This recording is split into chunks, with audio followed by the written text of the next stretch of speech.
this is Becca from Willow Hill Designs, and welcome. I'm continuing to work on the Jane Austen quilt block of the month, which is a celebration of the 250th anniversary of Jane's birth. She was born December 16th of 1775, so December 16th of this year will be 250 years of since her birth, and so this is a block of the month for those that are new and new subscribers or people that are new to this quilt. This is in celebration of Jane and of course all the beautiful novels that she's left us. The block this month is the Winchester block. And I just like to explain a little bit about these names, just to kind of give some background when we're making this quilt, some interesting things to think about. And the name Winchester, which is the block for this month, is significant in that that is the place that Jane went to go for medical treatment in that last year of her life when she was very ill. And she apparently had been kind of overlooking her symptoms, maybe assuming that they would go away, but she just really wasn't doing well, and she had decided to go to Winchester to seek medical treatment, and her sister Cassandra went with her. Her siblings were very good to her. They seemed to be a very loving family.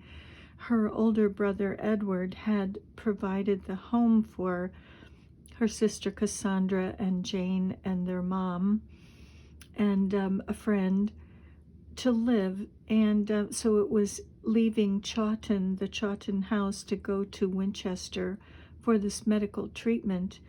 And I believe they stayed at 8 College Street in Winchester, seeking a doctor that could help Jane.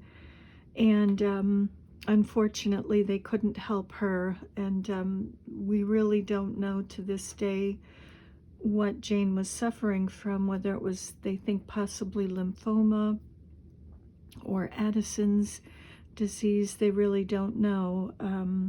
So that's very sad. I think she was there maybe 6 or 8 weeks, something like that.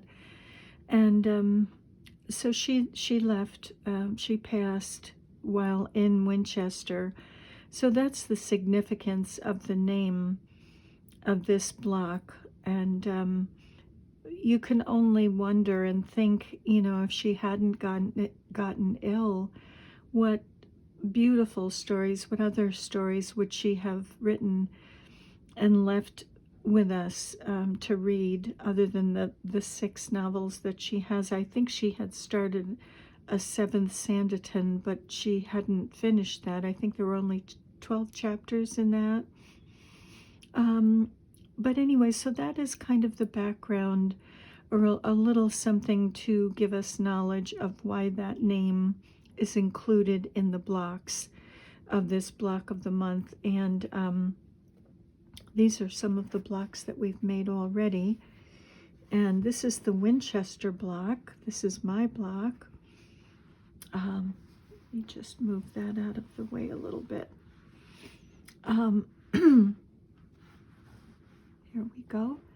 And these blocks, for those who are not fully aware of this quilt, these blocks are the ones that go around this center kind of medallion. They are bordering that center medallion of the quilt, and that's what we're working on here. So this is the 3rd of these blocks. We did do the center of the quilt, the very center, the Chawton block. And this is the Winchester block. This is what it looks like. It's a very simple block. You can see it here. And it's just really 1, 2, 3 large pieces, large applique shapes, and some little tiny bias binding for stems to join the flowers to the leaves. So this is really a fairly easy block. This was a nice one to to work on, not too involved. So these are my blocks here, and I'll share each one with you. This is one of them. And in this grouping of blocks, I was trying to bring in some more warm colors. I wanted kind of peaches, persimmon colors, something like that to kind of add some warmth to the quilt. So for this block, I'll just share quickly the fabrics that I used in that. This is for the flower. I like that. That's a very pretty color. And let's see what we have for the leaves. The leaves, I used this fabric right here. And I just fussy cut so that I could get some of these. Oh, that's the wrong one. Sorry. Sorry about that. It's actually this one. And I just fussy cut in here to get some of these flowers. And I thought that they kind of related to the large flower on in here. And then for the stems, the little stems on this, I used this fabric here. And this is nice because it had some kind of peach in it. And even though we only need a little short segment, it was kind of interesting to bring that peachy color in here for these little stems.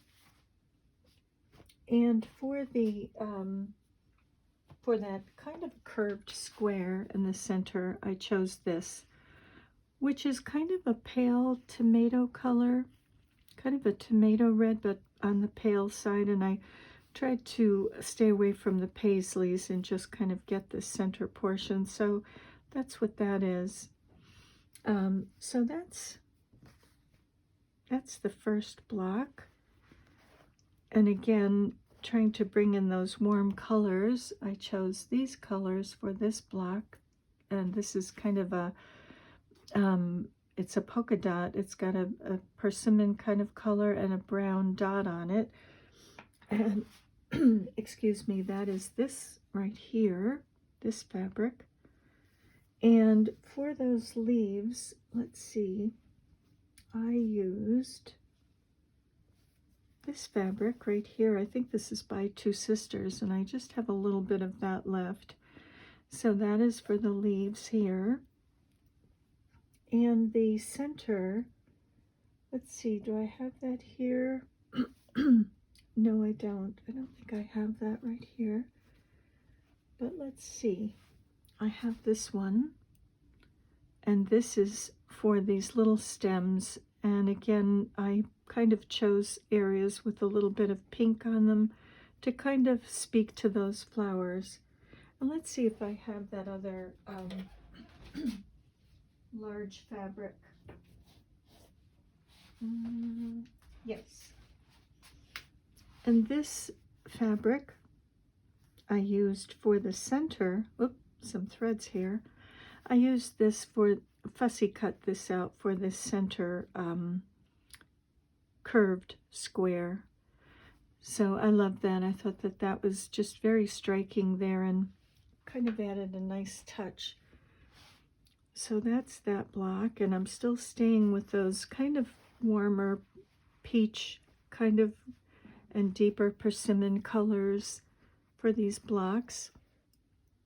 I'll bring that one a little bit closer. And this fabric has been used in the center Chawton block.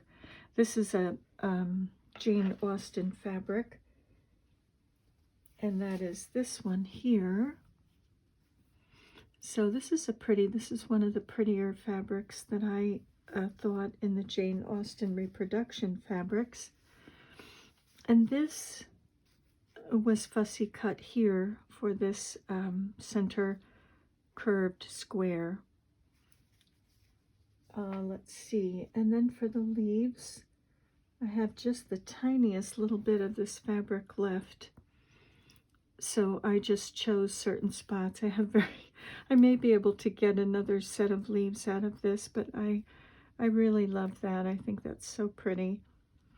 And then I used this green stripe, kind of trying to stay with the same colored greens throughout if I can, if I have enough fabric, and that's just for these little stems here, these 1 1/4 inch stems. Excuse me. And then lastly, this block again in that peach family.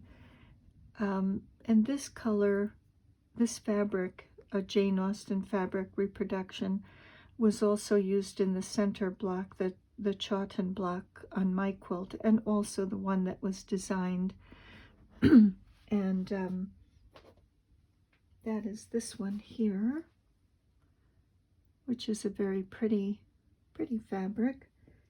And let's see, for the leaves on that one, and I used the same fabric for the leaves and the stems. I used this little tiny rosebud fabric. I think this might have been a Three Sisters fabric. So I used that here, trying to get, you know, some flowers in there to relate to these larger flowers. And then I used also this same fabric here. There's just a little piece of this, but I'm fussy cutting those roses out for this center curved square. So those are my 4 blocks, Winchester blocks, for this month. And I would say these have been the easiest so far to make. And for those new subscribers of mine, or those who are new to this quilt, I'll just share quickly my other blocks. This is the Kent block, and these are the colors that I chose for that. Again, now this time going with some blues, trying to sort of bring some variety and yet enough of the colors to sort of scatter around the quilt. And this one, again, another blue, and repeating some of the greens that I have used, trying to keep some continuity there with the greens that have been used. So that was Kent. And this was the very first block. This was Hampshire. And this one, I used some very pale fabric for the leaves, but I love this. It's one of my favorites. And again, repeating some of the other greens. Here's a yellow, because there's yellow in the center Chawton block, so I thought that that would be nice to tie in. This is also used in that center Chawton block as well.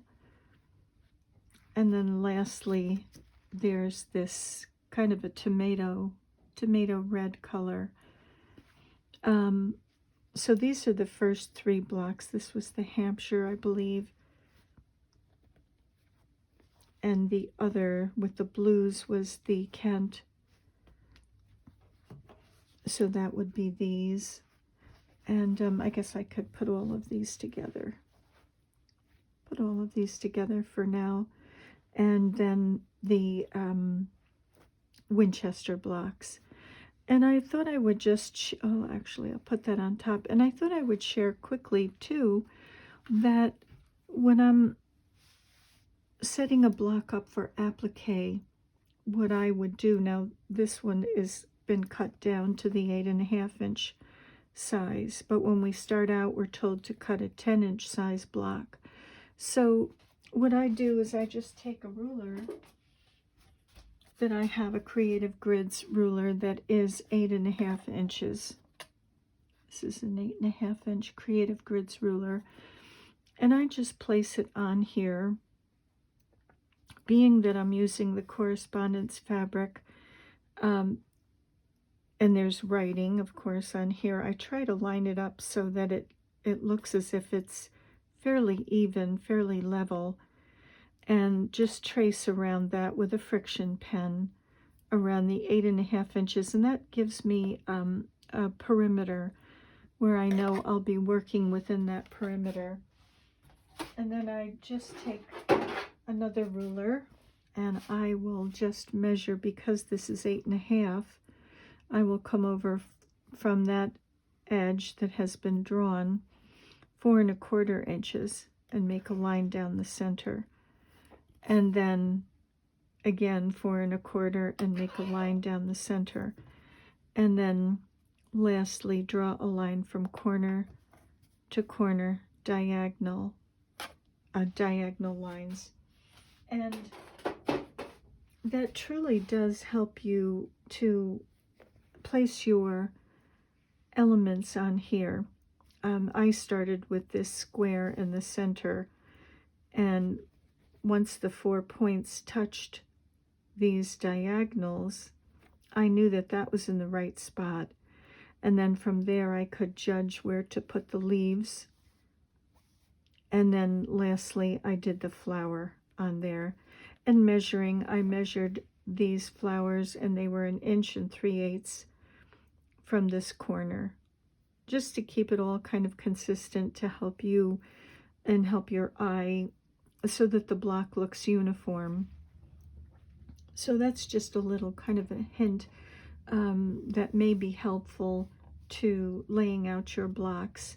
So because I am choosing my own colors and my own fabrics with this quilt, I'm not really interested in making a copy of the quilt. To me, there's really no point in that, because maybe there will be hundreds of those quilts. I would rather choose my own colors and just personalize it myself.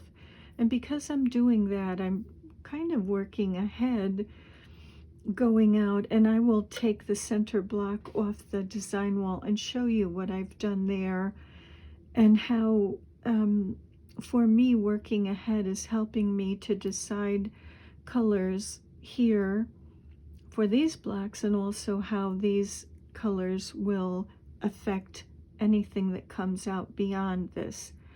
So I will just pause you for a second here, and I will go get the center block and show you what I'm thinking of there, and maybe it may be something that you would like to do as well.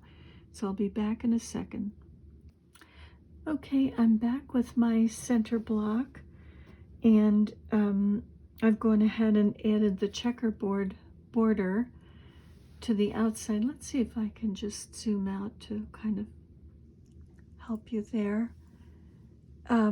So I've added the checkerboard border here on either side. I put that first border on here, and again, because I am choosing my own colors, my own fabrics,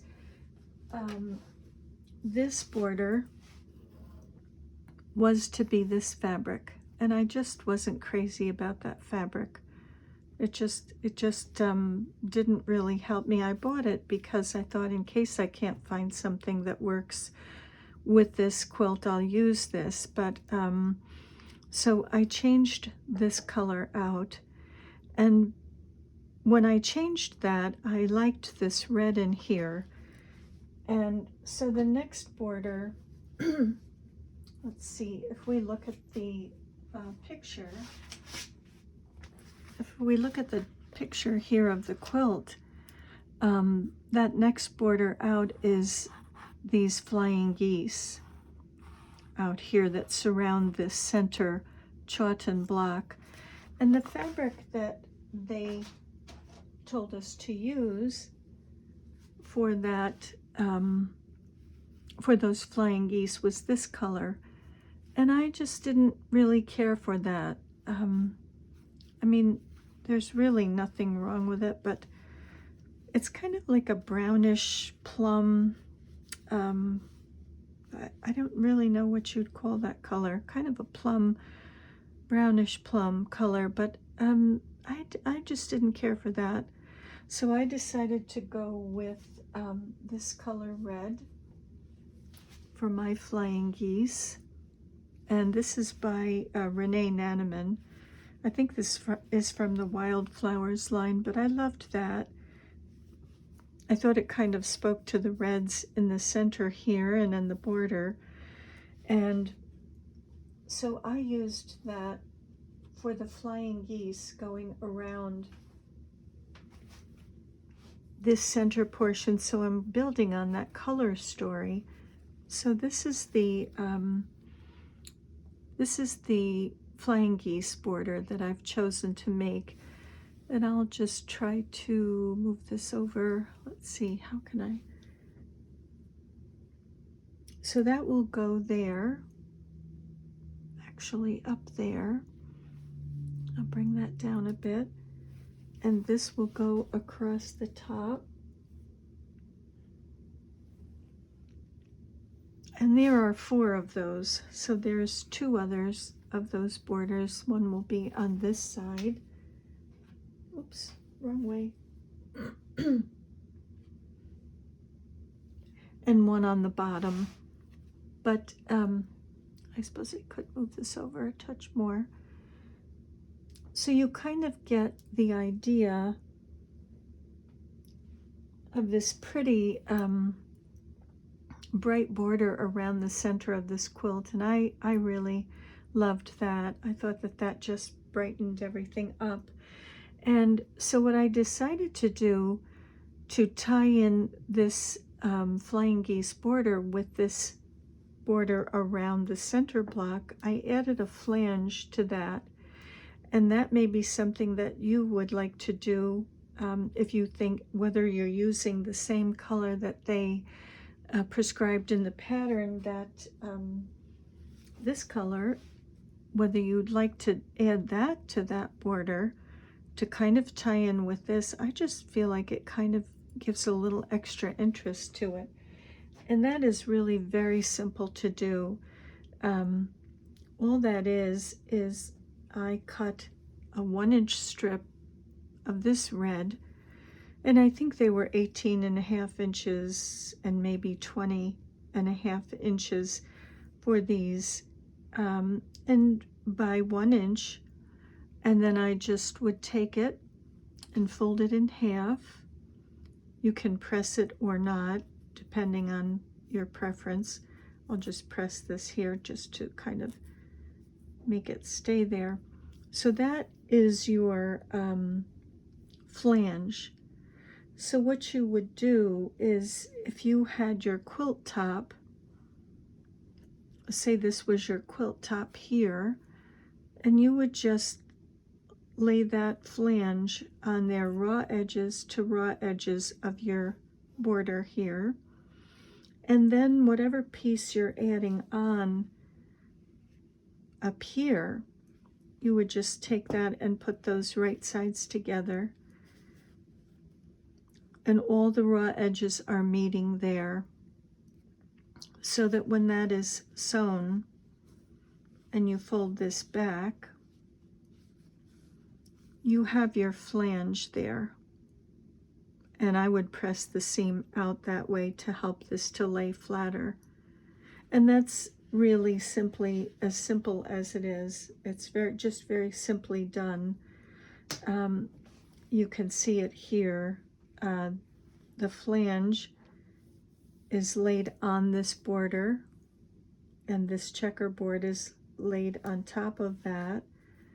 All of the raw edges are together, and it's stitched down here and pressed towards the checkerboard, and that helps this flange to lay down nice and flat. And I may stitch this. I may put a few stitches here and there, tacking stitches, or I may do a stitch along that just for the long arm quilter, so that it doesn't come up. But I really liked the little extra touch of color there. By the way, these are my colors. These are my fabrics here.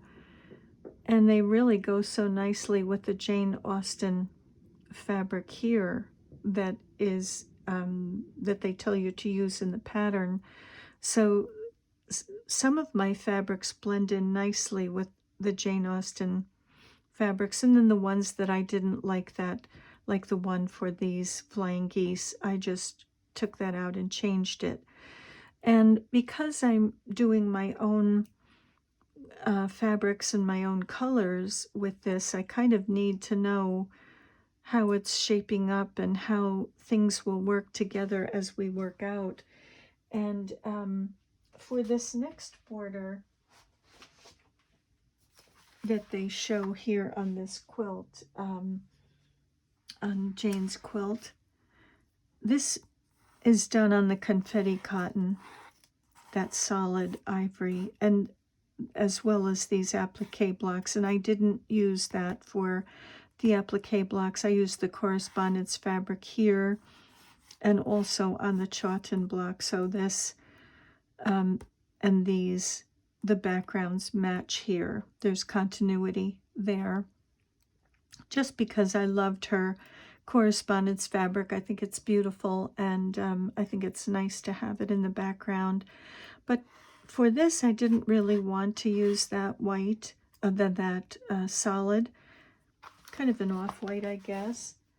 And so I have chosen to use this fabric. And this is a fabric by McKenna Ryan. And it's kind of a reproduction of tin wall tiles or ceiling tiles. I know we have these in our church and on the ceiling, and I love that look. So I will be doing my leaves, my leaf border in that. And let's see if I can just move this over a bit to show you. See if we can fit it in here. I've got my sewing machine right here. Probably could have closed that down, but let's see if we can pop this here. Can move that over more. So this will be that border next to the red. And I just like that look with all of this, the way I'm going with it. And this is where I will put the leaves. And the leaves, what they chose for the leaves is this fabric here, which I love. I think it's very pretty. It's actually here in the center block. I do love that.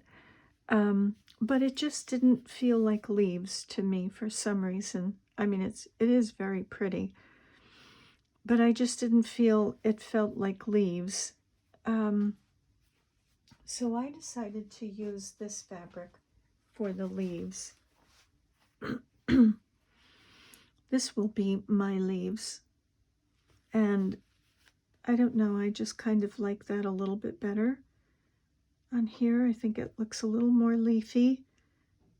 And as you can see, I've already started to iron. There's 18 leaves on each section, each border section. So each little section here has 18 leaves on it. So there's 18 here that are ready to be cut out.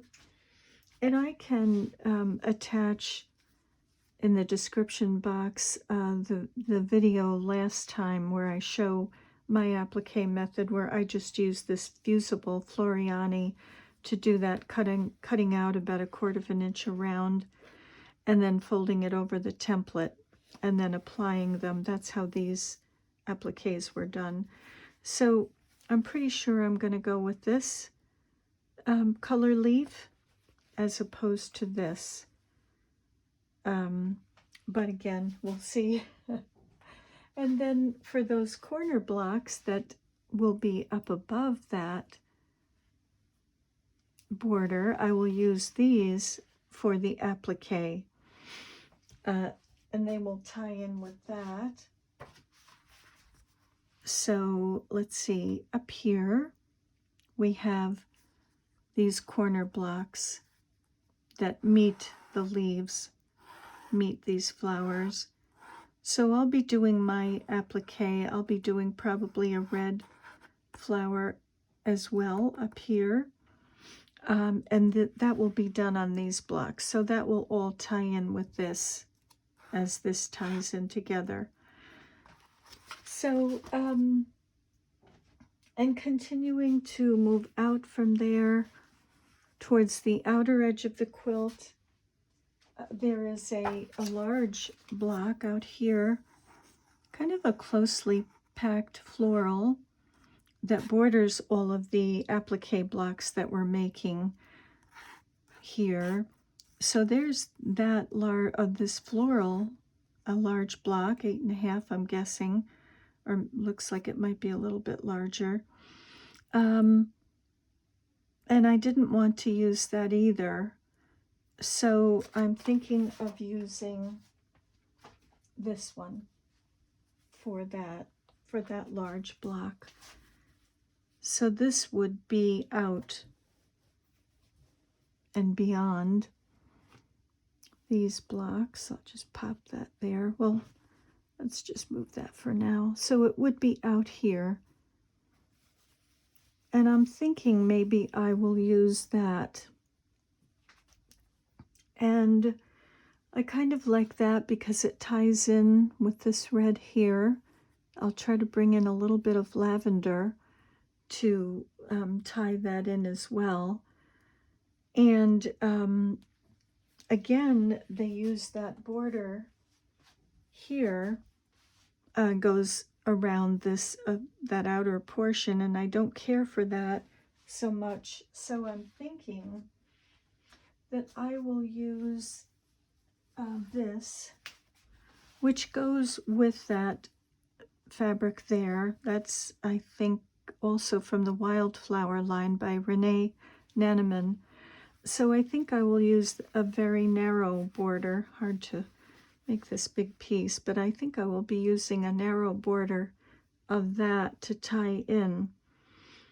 So I don't know if anyone else is doing their own color choices, but I'm trying to flesh out what things will look like with the colors, and trying to tie everything together, being that I'm not following a prescribed formula. So I'm thinking a narrow border of this, which will tie in with this.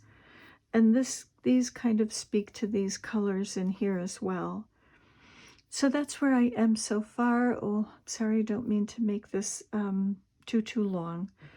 But so that's where I am right now, and I just thought I would share about the flange because I just love that little nice look that it gives to the quilt. And I'll just put a picture up of it when it's on the design wall, and you can get the full picture of that.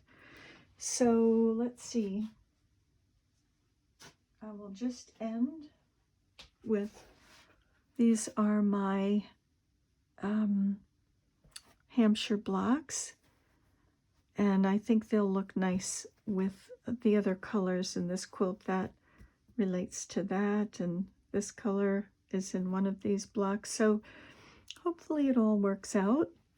So thank you very much for joining me today, and I'm wishing you many blessings. Bye for now. Oh, I'll be right back with just a little view on the design wall.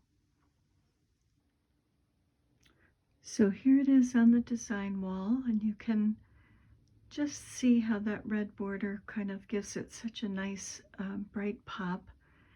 And the kind of vintage tile look fabric will have the leaves going on it, which will border that. And then of course the floral there to the right, that will be up in the very corners. So this is how it's looking and coming along. So thanks again for joining me today, and wishing you many blessings. Bye for now.